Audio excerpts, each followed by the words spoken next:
vamos hacia un crecimiento que seguirá siendo muy fuerte. En términos comparativos, un crecimiento por encima de la media europea en los próximos 2 o 3 años, ¿no? Lo que tenemos de visibilidad. Pero sí que es verdad que un crecimiento que se va a moderar con respecto a lo que hemos visto ahora, y un crecimiento que cuando hablamos de medio y largo plazo, en un escenario de 5 o 10 años, va a estar determinado por el propio crecimiento potencial. El crecimiento potencial en estos momentos, aunque difícil de calcular, está en torno a un 1-1,5%. Por tanto, la idea es si el 1-1,5% es suficiente para entrar en la complacencia, y no lo creo, teniendo en cuenta la situación de desempleo, déficit, etcétera, ¿no? Sí que es verdad que las dudas, la incertidumbre a medio y largo plazo sí que puede influir en un futuro no muy lejano, probablemente, en las perspectivas de inversión. Y necesitamos inversión productiva, necesitamos crear empleo y necesitamos, sobre todo, aumentar ese crecimiento potencial que decía del 1%, que es claramente insuficiente. Lo que es cierto es analizar de dónde venimos, ¿no? Venimos de un año y medio de crecimiento muy fuerte, casi triplicando el crecimiento de la eurozona, lo cual pues habla bien de una salida desde nuestro punto de vista estructural hacia un mayor crecimiento, ¿no? Lo que pasa es que hay algunas limitaciones que pues lleva aparejada esta recuperación tan fuerte que hemos tenido, principalmente el desempleo. No podemos hablar de una recuperación con tasas superiores al 20%.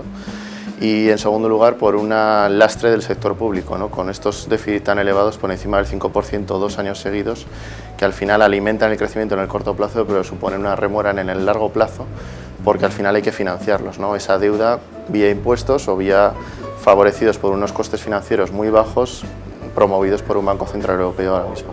Hay algunas partidas, como puede ser la inversión en construcción, componentes de inversión por parte de las empresas, que estamos empezando a ver algún síntoma de debilidad, y también la prima de riesgo aplicada no a la renta fija, donde existe un comprador marginal que es el Banco Central Europeo, sino a la renta variable en este caso, ¿no? Al final pues vemos como los inversores siempre tienen un cierto margen de seguridad que están tomando a la hora de tomar posicionamiento en España, y bueno, pues es deseable por parte de todos los inversores que estamos en este mercado pues que haya contra más certidumbre mejor, independientemente del color político que salga en los próximos meses en España. Creo que podemos ser razonablemente optimistas en el momento actual sobre la economía española. Tenemos algo de inercia, pero realmente la economía España sigue siendo frágil desde un punto de vista financiero y es necesario tomar decisiones importantes en ese sentido, ¿no? Debemos corregir la situación del sector público. El déficit público no es sostenible y, sin embargo, los sectores privados, familias y empresas sí que están haciendo un enorme esfuerzo de desapalancamiento, están situándose en buena posición para el futuro, ¿no? Incluso las familias hoy por hoy, pues su riqueza financiera se ha recuperado, están empezando a invertir más, entonces yo creo que hay signos positivos que nos podrían permitir pues aprovechar la inercia actual, pero quedan pendientes decisiones muy importantes. Yo creo que en el momento actual la incertidumbre política no está pesando, pues no está siendo un factor obviamente positivo, pero creo que está controlado pues el factor negativo, ¿no? Por el momento no ha tenido gran peso. Por ejemplo, en términos financieros la inversión extranjera sigue siendo importante, ¿no? En la bolsa pues los inversores extranjeros pues alcanzarán las cifras últimas de cierre del año 2015, pues tendrán una participación históricamente alta, cerca del 44% de las acciones de empresas españolas están en manos de extranjeros. No se ha notado una desinversión neta fuerte, o sea, sigue habiendo confianza en nuestra economía y bueno, creo que es un factor que no debería prolongarse excesivamente, pero hasta el momento pues bueno, su influencia negativa no ha sido excesiva, ¿no?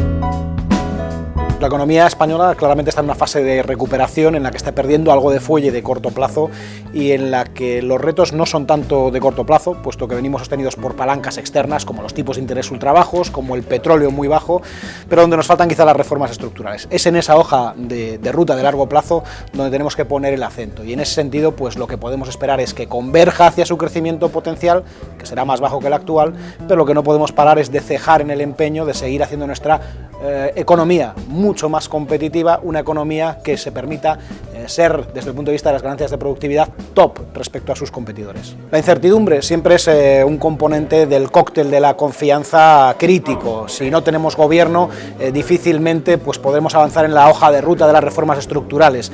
Un rato de no gobierno puede ser simpático, puede ser gracioso, puede hasta defenderse, pero el gobierno es quien es garante de las reglas, de las cuestiones que afectan a largo plazo, de las decisiones que toman inversores que están en un mundo que pueden elegir entre nosotros o entre cualquier otro país de nuestro entorno. En ese sentido, conformar esas reglas, ese terreno de juego que sea estable, que haya visibilidad, forma parte de lo que sería la necesidad de un gobierno. ¿Qué le tenemos que pedir? Pues que sea suficientemente sólido, estable y que incida en este elemento de las reformas estructurales. Después de un 2015 fantástico, pensamos que la economía española este año crecerá el 2,6%, muy apoyado por el consumo, que sigue siendo el motor de la economía, y también alentado por la financiación que empieza a fluir. En cambio, en el 2017 vemos que la economía va a tener más viento en contra, la economía global se empieza a ralentizar, el déficit, el gasto público se va a tener que reducir de forma obligatoria, lo cual va a dar menos aire a la economía, por lo tanto pensamos que el 2017 puede crecer en torno a un 2%.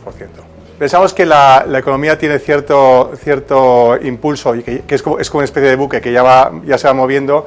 Pensamos que la incertidumbre política no está afectando demasiado al crecimiento, no va a afectar al crecimiento en 2016 y yo creo que tampoco va a tener mucho efecto en el 2017. Sí que es verdad que a nivel políticas de reformas, especialmente en la parte fiscal y en la parte laboral, se tendrán que acometer. Y si, digamos que para el 2018 en adelante, pensamos que si no se acometen este tipo de medidas, pues el crecimiento puede ser influenciado de forma negativa.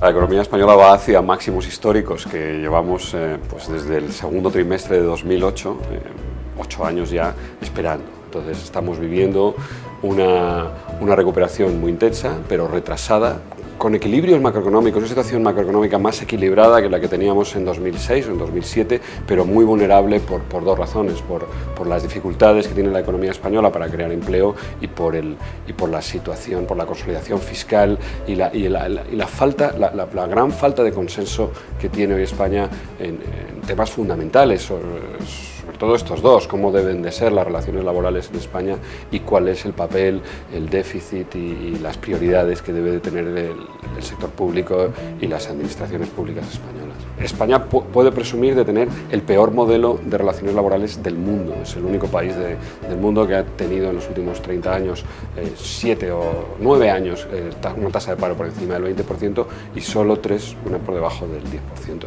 Volverá a pasar mientras no reformemos de una manera fundamental nuestro marco de relaciones laborales y no precisamente en el sentido que están pidiendo el Partido Socialista y Podemos, sino más bien en el sentido todo lo contrario, ¿no?